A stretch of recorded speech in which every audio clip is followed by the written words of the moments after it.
My brother called me a manual laborer at his party.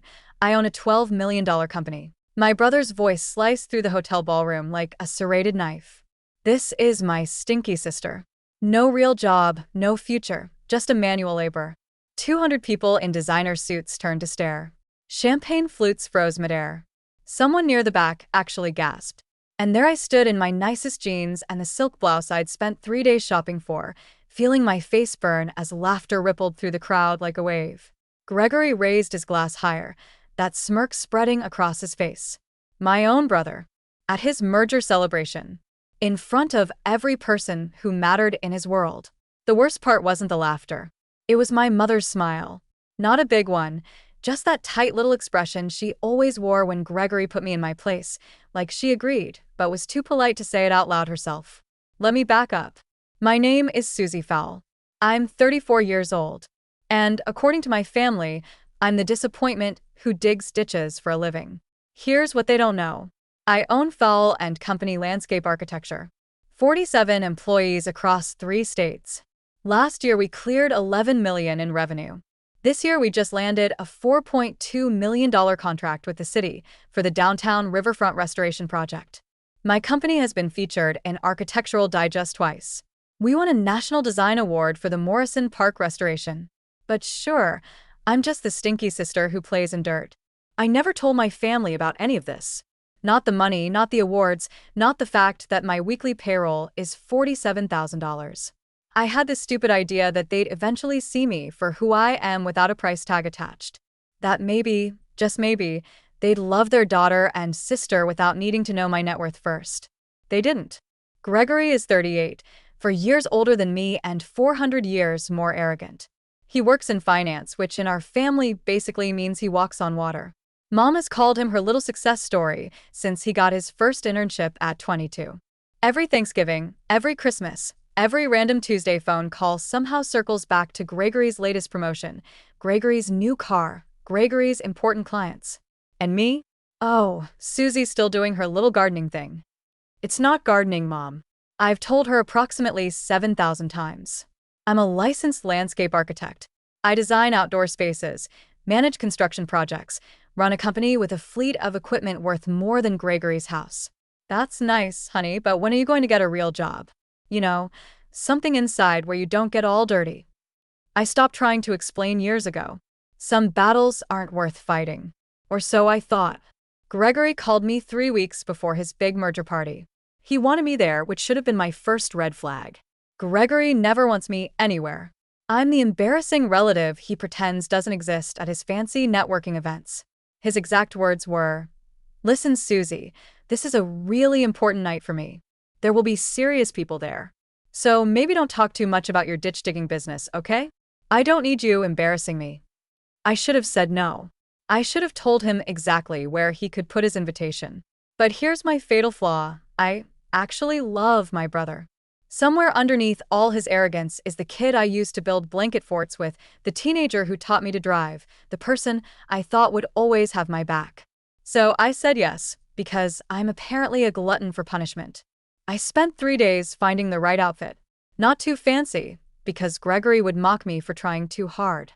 Not too casual, because then I'd be the slob who couldn't dress properly. I settled on dark jeans, a cream silk blouse, and the one pair of heels I own that don't make me want to cry after 20 minutes. When I walked into that ballroom, I felt hopeful for maybe 30 seconds. Maybe this would be different. Maybe Gregory would introduce me properly, and I could have a normal conversation with normal people who didn't already assume I was worthless. Then I saw the venue and almost laughed out loud. The Grand Metropolitan Hotel. Specifically, the newly renovated Grand Metropolitan Hotel with its award-winning outdoor terrace, sustainable garden features, and custom water installation. I should know. My company designed and built all of it. We finished the project 14 months ago. There's a bronze plaque by the fountain with our company name on it, Fowle and Company, right there in the main lobby. My brother had walked past it without a second glance. I grabbed a glass of champagne and tried to find a quiet corner. That's when I spotted my mother making her grand entrance, heading straight for Gregory like a heat-seeking missile. She hugged him for a solid 30 seconds. When she finally noticed me, I got a brief wave and a look that said, "Don't cause problems tonight." Mom. I'm fine. Thanks for asking. My business is thriving. I just hired 3 new project managers. But yes, let's definitely talk more about Gregory's suit. I was mentally composing my escape plan when I felt a tap on my shoulder. Todd Brennan, my ex-boyfriend. The man who dumped me 8 years ago because I was going nowhere with that lawn mowing thing. The man who told me I had no ambition and would never amount to anything. He'd gotten a hair transplant since I last saw him. It looked like someone had glued a small, frightened animal to his forehead, but sure, I was the one who'd let myself go.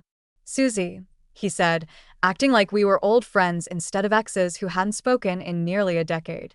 Wow, you look the same. Thank you, Todd. You look different.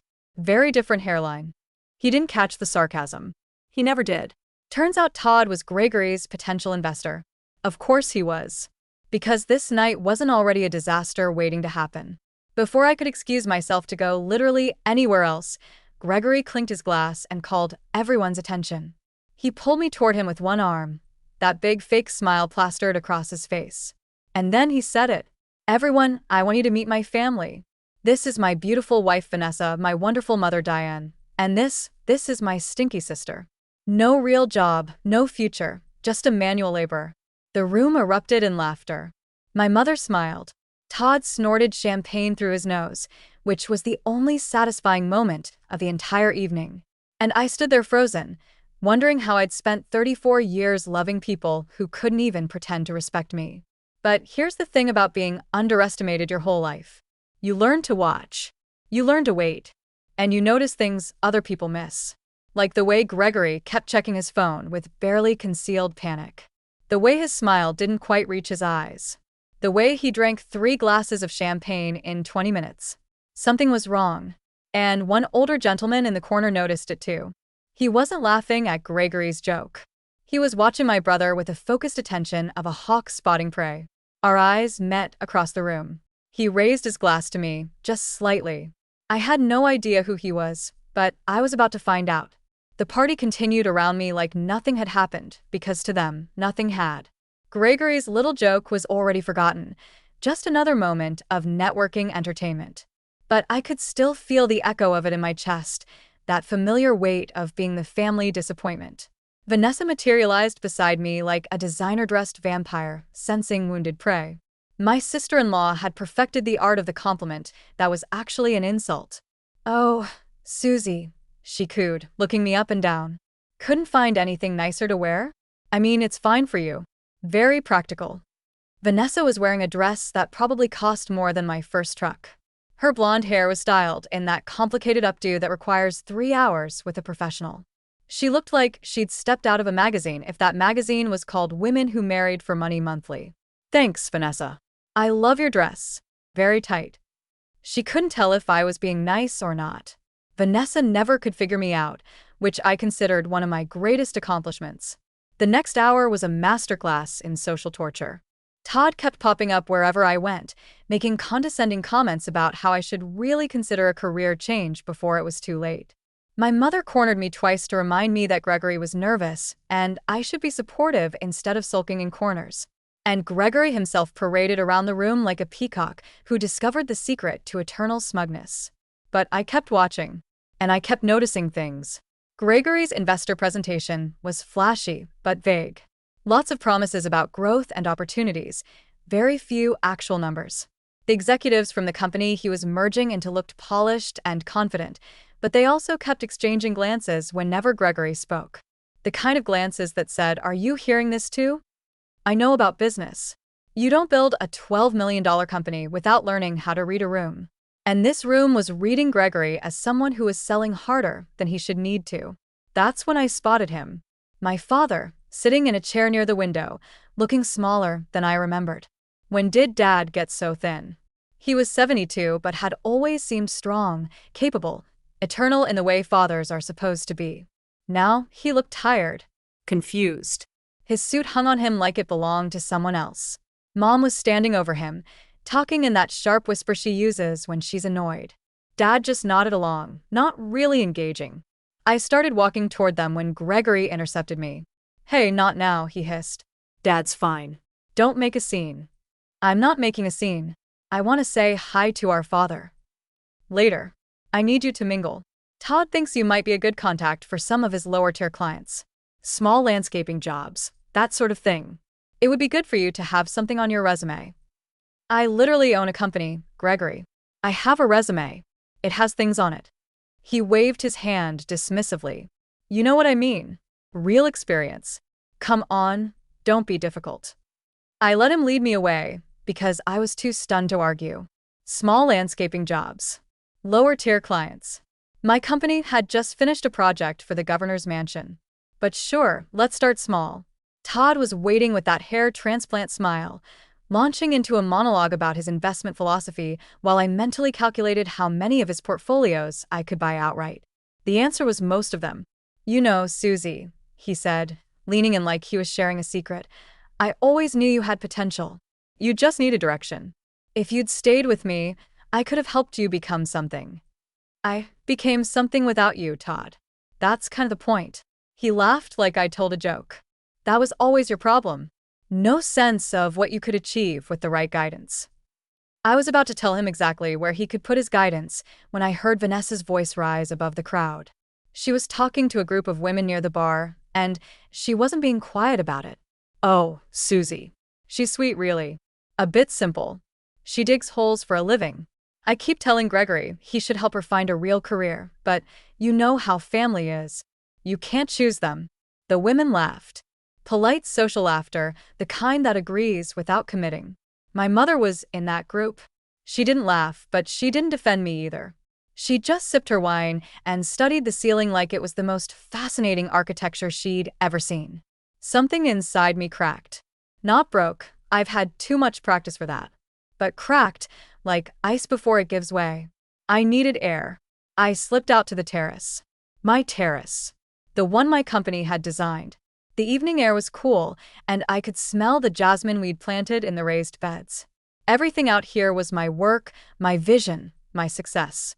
And nobody inside had any idea. That's when the older gentleman from earlier stepped through the doors. He was tall, maybe late 60s, with silver hair and the kind of expensive casual that says, I don't need to try anymore. His watch probably cost more than my first 3 years of business earnings combined. Beautiful work out here, he said, nodding at the garden beds. The water feature especially. Very sophisticated design. Thank you. He smiled. You did it, didn't you? This terrace. I recognized the style from Morrison Park. I blinked at him. How do you know about Morrison Park? Because I read. And because your project won a National Design Award last year. There was a very nice article in Architectural Digest. Susie Fowle, founder of Fall and Company. He extended his hand. Warren Beckford. I shook it, still confused. Should I know you? Probably not. I'm retired now. Spent 40 years in investment banking. I know your brother's type. He chuckled. I also know his company. My stomach tightened. What do you mean? Warren looked back through the glass doors to where Gregory was working the room, that too bright smile firmly in place. Your brother is in trouble, Warren said quietly. His company is under federal investigation. Securities fraud. The merger he's celebrating tonight isn't a promotion. It's an escape hatch. He's trying to jump ship before the whole thing goes public. I felt the ground shift beneath me. That's not possible. Gregory is the golden child. The success story. Warren's expression was kind but serious. The investigation has been ongoing for 8 months. I still have friends in the industry. The firm he's joining is essentially buying his silence, but they don't know what I know. He paused. And I'm guessing they don't know what you know either. What I know. Warren nodded toward my father, still sitting alone by the window. Your father looks worried. Confused.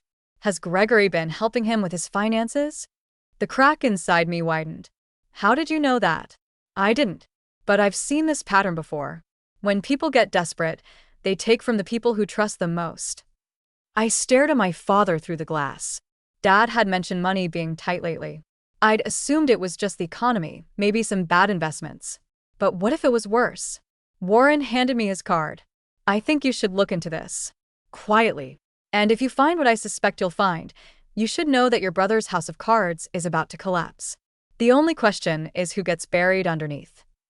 He left me standing on my own terrace, surrounded by my own work, with the sudden terrible certainty that everything I thought I knew about my family was wrong. Gregory wasn't the success story. He was the con man. And Dad might be his victim. I didn't sleep that night.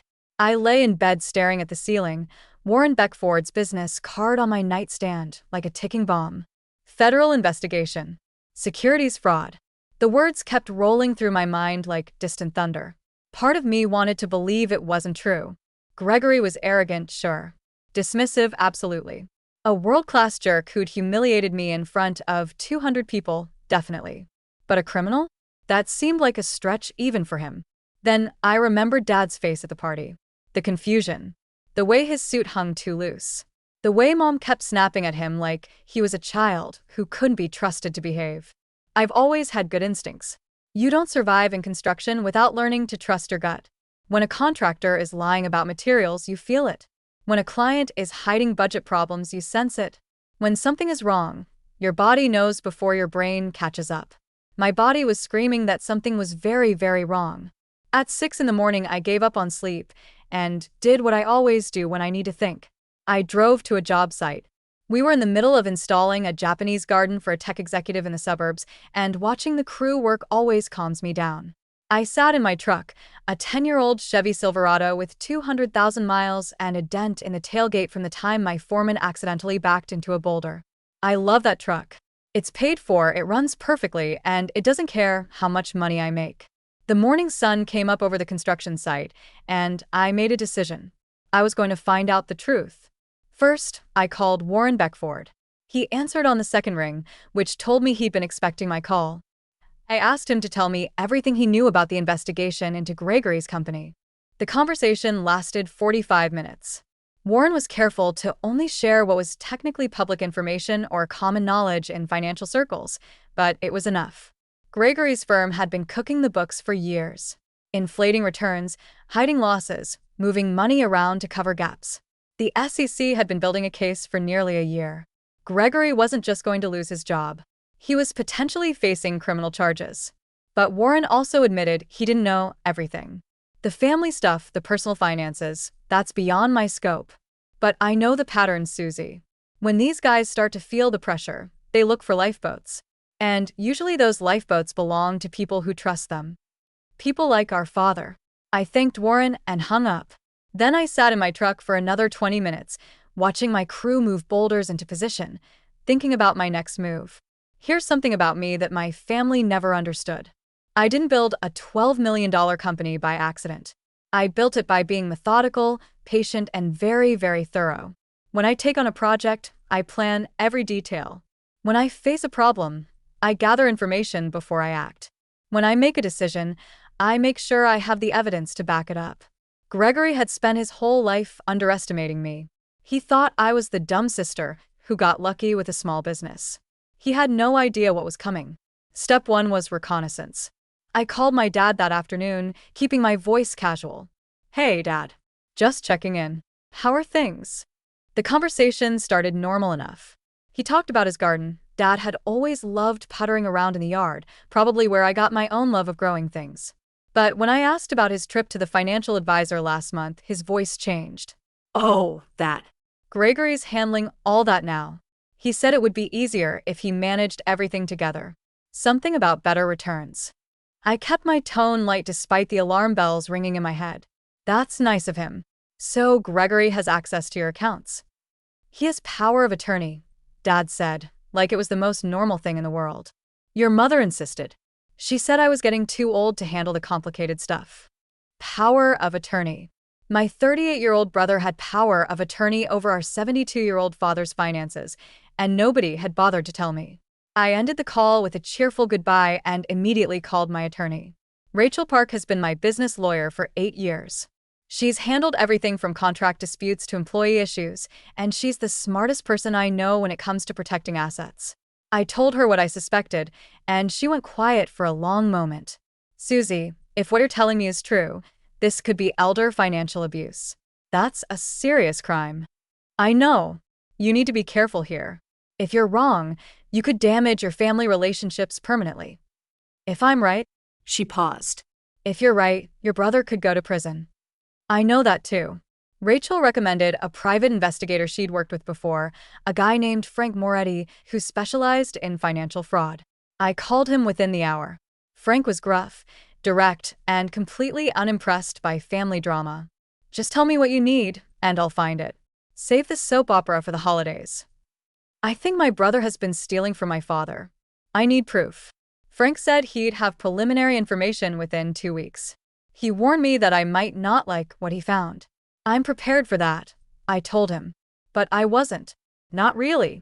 While Frank dug into the financial records, I did my own research. I called the city assessor's office and found out there was a new lien on my father's house, a lien that had been filed 6 months ago. Dad had lived in that house for 35 years, owned it free and clear since I was in high school. Now, suddenly, there was a $200,000 debt attached to it. My hands were shaking when I hung up the phone. I also discovered something interesting about the firm Gregory was supposedly merging into.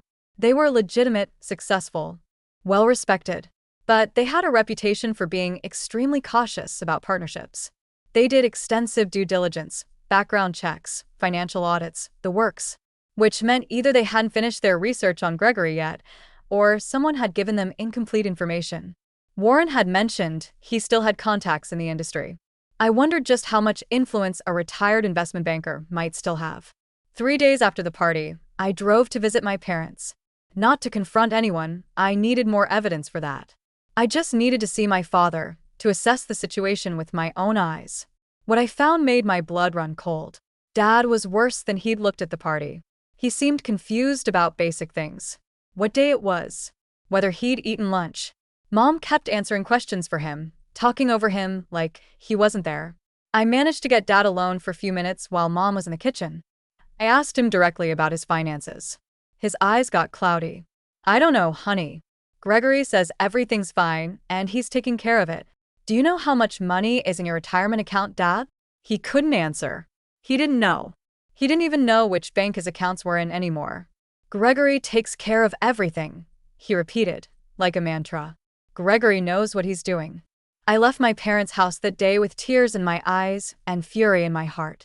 My brother had taken advantage of our father's trust, his aging mind, his belief that family would never hurt him.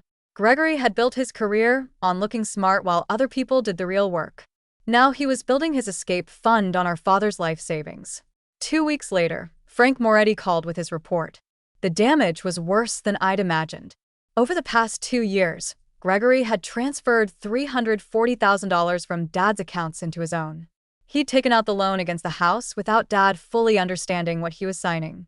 He'd even cashed in a life insurance policy that was supposed to go to Mom if anything happened to Dad. Total theft, over $500,000. My father had worked 40 years as an electrician. He'd saved carefully, lived modestly, built a nest egg meant to carry him and Mom through their final years. And Gregory had stolen nearly all of it. I sat in my office with Frank's report in my hands, looking out at the company I'd built from nothing. 47 employees depended on me. Millions in contracts.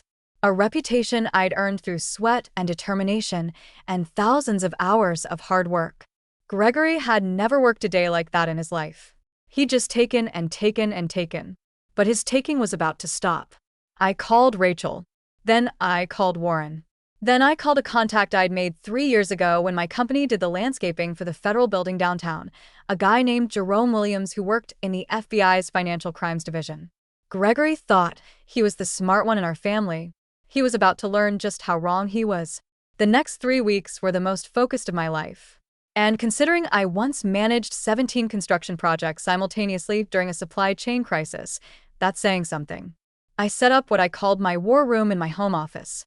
Frank Moretti's financial report, bank statements, property records, a timeline of every suspicious transaction Gregory had made. I covered an entire wall with documents and sticky notes, like some kind of revenge-themed Pinterest board. My cat Biscuit was very concerned about my mental state. She kept sitting on the most important documents and meowing at me like she was trying to stage an intervention. But Biscuit doesn't understand complex financial fraud, so I ignored her professional opinion. Jerome Williams at the FBI was more helpful than my cat, though slightly less cuddly. When I called him with what I'd found, there was a long pause on the line.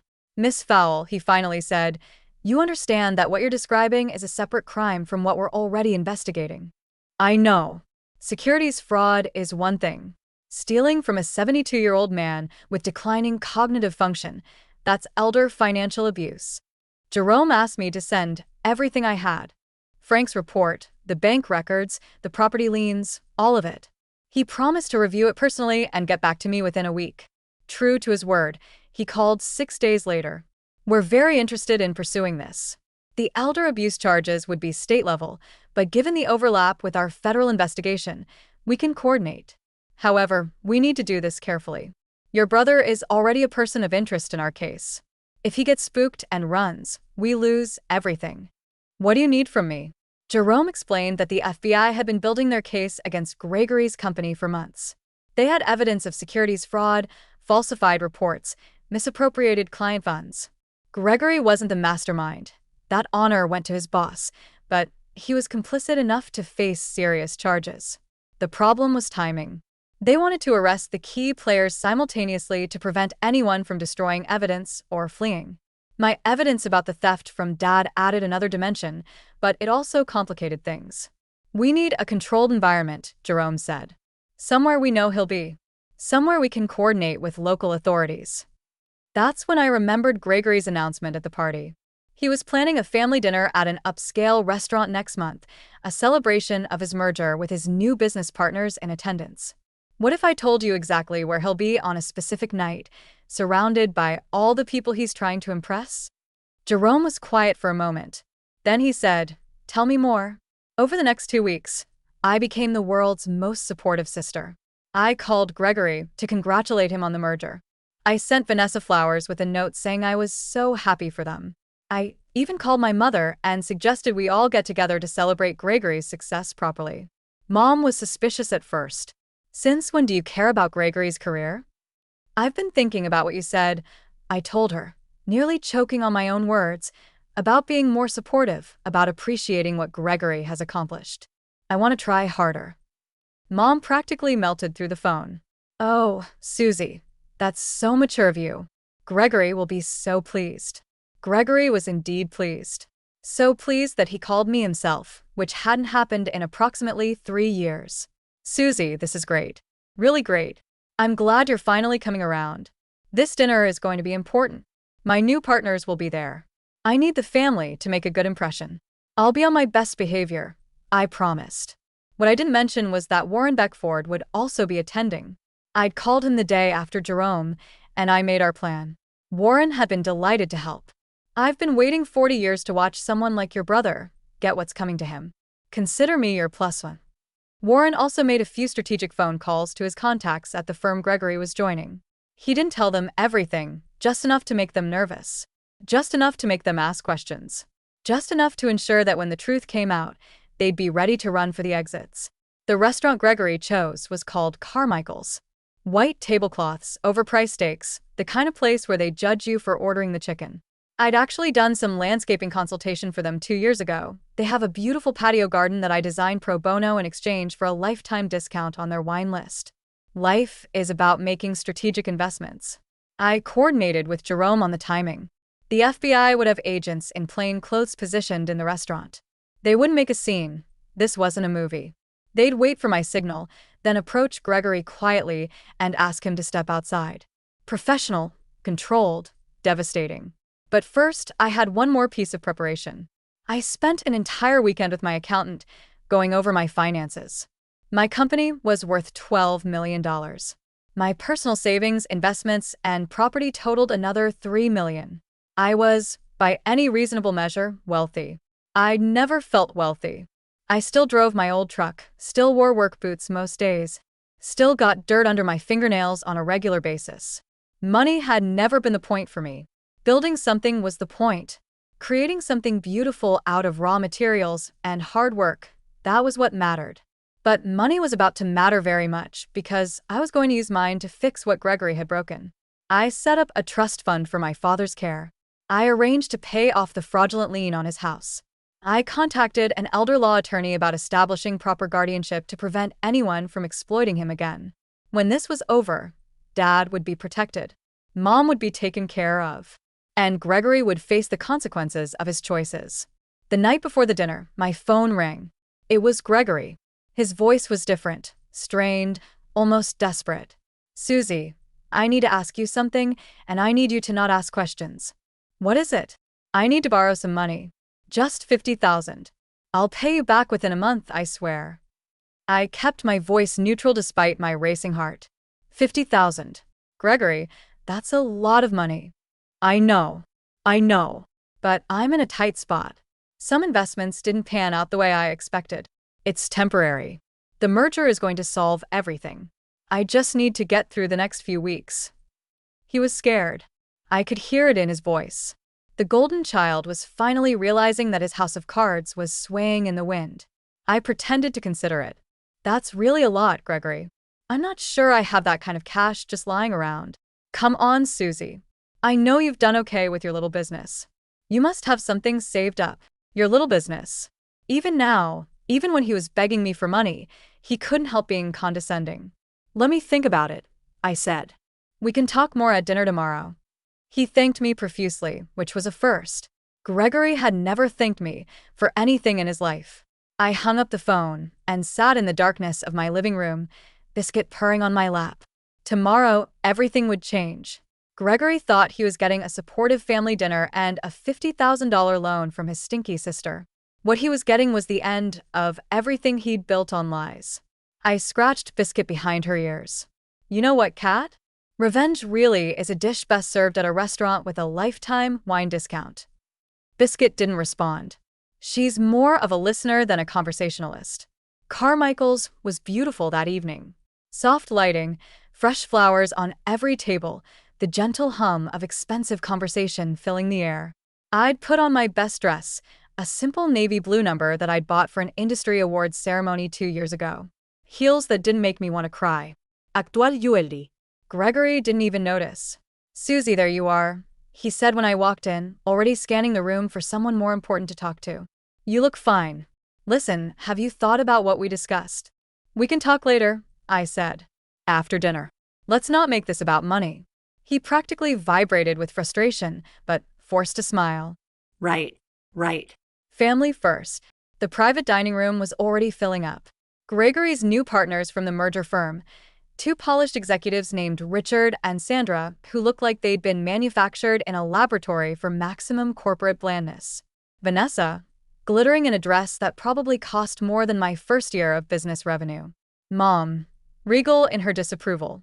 Dad, looking confused but happy to be included. And Todd, because of course Todd was there. Still chasing Gregory's coattails. Still sporting that unfortunate hair transplant. Still convinced he was the smartest person in any room. He made a beeline for me immediately. "Susie, wow, you clean up nice. I almost didn't recognize you without the dirt." "Thanks, Todd. I almost didn't recognize you with the hair." He touched his head self-consciously. "It's a new treatment. Very cutting edge." "It's certainly something," I agreed. Warren Beckford arrived precisely on time, looking distinguished in a charcoal suit. He shook hands with Richard and Sandra, who clearly recognized his name and reputation. Their eyes went wide. "Warren Beckford?" Richard said. "I didn't realize you'd be here." Warren smiled pleasantly. "I'm an old friend of the Fowle family. Susie invited me." Gregory's face went through several colors in rapid succession. He hadn't known I knew Warren. He certainly hadn't expected me to invite industry royalty to his dinner. "That's great," Gregory managed. "The more the merrier." We took our seats. The wine was poured. The appetizers arrived. Gregory stood to make his toast. "Thank you all for being here tonight," he began, that familiar smug smile firmly in place. "This merger represents everything I've worked for. A new chapter. A chance to prove that hard work and smart decisions always pay off." He gestured around the table. "I'm surrounded by the people who matter most. My beautiful wife Vanessa, my wonderful mother Diane, my new partners who I know will lead us to incredible success." He paused, looking at me. "And even my sister, who's finally learning to appreciate what real success looks like. Some of us work with our hands. Some of us work with our minds. I've always believed that the mind is the more valuable tool." Polite laughter around the table. Mom beamed. Dad looked confused. Vanessa smirked. And Todd actually winked at me like we were sharing a joke at my expense. I smiled serenely and sipped my wine. Gregory continued his self-congratulatory speech for another 5 minutes. His voice was confident, but I noticed his hands were shaking slightly. The merger partners kept exchanging glances. Warren was watching everything with the patient attention of a man who'd seen the show before. Finally, Gregory raised his glass. To the future. To the future, everyone echoed. That's when Warren cleared his throat. Before we drink to that, he said, standing slowly, I think there's something your new partners should see. He pulled a folder from his briefcase and slid it across the table to Richard and Sandra. Gregory went pale. What is this? What are you doing? Warren's voice was calm, almost gentle. It's the results of a preliminary audit. Something your new partners requested quietly last week, after I suggested they might want to look more closely at the books. Richard opened the folder. His expression went from curious to horrified in about 3 seconds. Gregory, he said slowly. What is this? These numbers don't match what you showed us. These irregularities. That's a mistake, Gregory said, his voice rising. Those are old figures. The current situation is completely different. Sandra was reading over Richard's shoulder. This shows systematic falsification going back 3 years. There are SEC violations all over this. The room went silent. Every eye was on Gregory, and then his phone rang. He grabbed it like a drowning man reaching for a life preserver. Hello? His face went white. What do you mean they're at my house? What warrant? He looked up, wild-eyed. And that's when he noticed the 2 people who had quietly entered the dining room. A man and a woman, professional, calm, dressed in suits that screamed federal government. Gregory Fowle, the man said. I'm Agent Williams with the FBI. We have some questions for you regarding financial fraud and the misappropriation of funds. We'd like you to come with us. Gregory's mouth opened and closed. This is insane. I haven't done anything wrong. The female agent produced a document. We also have a warrant related to elder financial abuse, specifically the unauthorized transfer of funds from the accounts of Harold Fowle, your father. Dad looked up at the sound of his name. What's happening? Mom's face was frozen. Vanessa had gone completely silent, her champagne glass suspended halfway to her lips. Gregory turned to me, his eyes blazing. You did this. I stood up slowly, smoothing my dress. No, Gregory. You did this. I just made sure everyone found out. I addressed the table, keeping my voice steady. My brother has stolen over $340,000 from our father over the past 2 years. He took out loans against Dad's house without his informed consent. He exploited our father's trust and declining health to fund his lifestyle while his company collapsed around him. I looked at Richard and Sandra. Your merger would have made you accessories to his fraud. Warren did you a favor. I looked at Mom. You put him in charge of Dad's finances because you thought he was the successful one. You thought I was just the stinky sister with no real job. And finally, I looked at Gregory. I own a company worth $12 million. I have 47 employees. I just signed a contract with the city worth $4.2 million. I've been featured in Architectural Digest. I won a National Design Award. And I never told you because I wanted you to love me for who I am, not what I'm worth. The room was absolutely silent. But you didn't. I continued. You humiliated me. You dismissed me. And worst of all, you stole from the man who spent 40 years working to give us a good life. Gregory's face crumpled.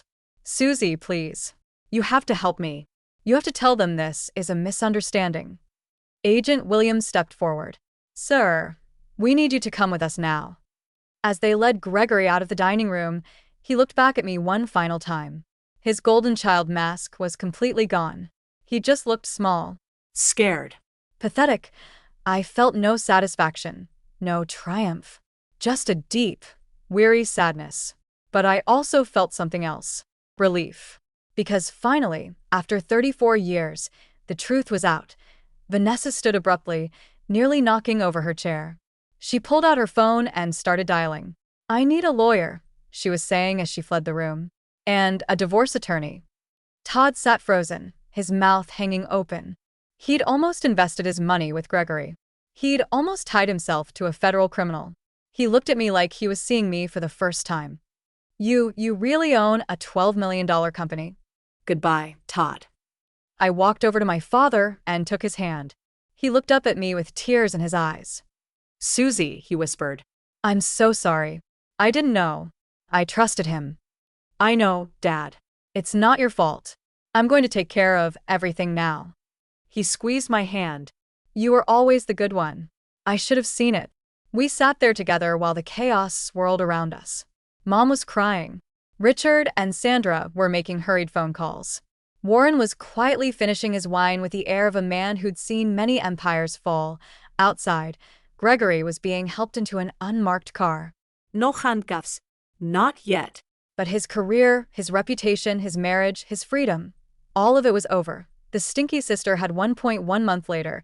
I stood on a construction site in the early morning light, watching my crew install the final water feature for the downtown riverfront project. The air smelled like fresh earth and possibility. My boots were muddy, my hands were dirty, and I had never felt more like myself. Gregory's arrest had made the local news, though I'd refused all interview requests. The federal charges for securities fraud were proceeding alongside the state charges for elder financial abuse. His assets were frozen. His former company had collapsed entirely. The merger was obviously dead. Vanessa filed for divorce 48 hours after the dinner. I heard she was already dating one of her divorce attorneys. Some people really do land on their feet.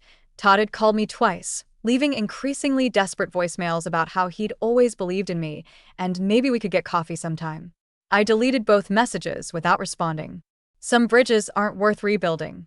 They're worth watching burn from a safe distance with a nice glass of wine. The money Gregory stole from Dad was being recovered through the legal process, but I didn't wait for that. I paid off the fraudulent lien on my parents' house immediately. I set up a trust for Dad's care with my own funds. I hired a part-time caregiver to help Mom manage his needs. Dad's cognitive decline was real, but he was doing better now that the stress of his financial confusion was gone. He spent most days in his garden, puttering around with his tomato plants, occasionally calling me to chat about nothing in particular. Those calls were the best part of my week. Mom and I had a complicated conversation a few days after the dinner. She didn't apologize. That's not really her style. But she did say something that surprised me. I never understood what you did, she admitted. It seemed like you were just playing in the dirt. Gregory explained things in ways I could understand. Numbers, titles, things that sounded impressive. She paused. I should have asked you more questions. It wasn't forgiveness exactly, but it was a start. Warren Beckford and I had lunch once a week now.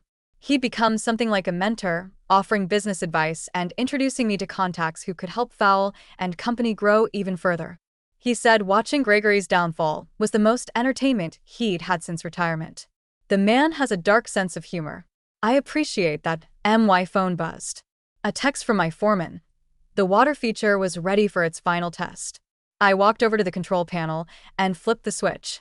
Water shot up in perfect arcs, catching the morning sunlight, creating tiny rainbows in the mist. The crew cheered. A few of them clapped me on the back. This was what I'd built. Not just fountains and gardens, but a company full of people who trusted me. Projects that would last for decades. Beauty created from raw materials and hard work and stubborn determination. Gregory had spent his career shuffling money around spreadsheets, creating nothing, building nothing, helping no one.